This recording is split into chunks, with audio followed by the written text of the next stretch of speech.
C'est un paysage de champs et de routes rectilignes, sans aucune ligne de démarcation hormis un panneau discret et le marquage au sol qui change de couleur. Voilà à quoi ressemble aujourd'hui la frontière entre les deux Irlandes. C'est ici que se joue l'avenir du Brexit, c'est ici que les négociations bloquent entre Bruxelles et Londres. Resituons. La République d'Irlande au sud, en bleu foncé sur cette carte, ne fait pas partie du Royaume-Uni, contrairement à l'Irlande du Nord, en jaune, qui est une province britannique.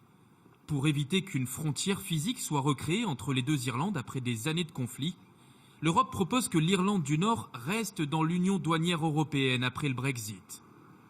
Mais cela reviendrait à créer une césure au sein même du Royaume-Uni en établissant une nouvelle frontière en mer d'Irlande.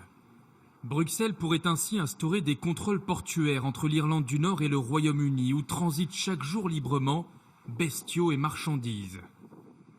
Inenvisageable pour la Première ministre Theresa May.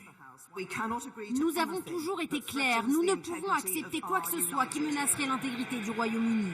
Au-delà de l'aspect économique, la Première ministre ne veut surtout pas se mettre à dos les 10 députés nord-irlandais qui font aujourd'hui sa majorité au Parlement britannique et qui sont favorables au Brexit. Ce que nous demandons, c'est que l'intégralité du Royaume-Uni quitte l'Europe, ensemble. Il ne faut pas qu'il y ait de différence entre l'Irlande du Nord et le reste du Royaume. Theresa May doit aujourd'hui résoudre ce dilemme, accepter la proposition de Bruxelles au risque de perdre sa majorité au Parlement et peut-être de précipiter sa chute, ou alors prendre le risque de ne ramener aucun accord de Bruxelles. Ce serait le scénario redouté du no deal, une sortie de l'Europe sans accord, avec tout ce que cela implique.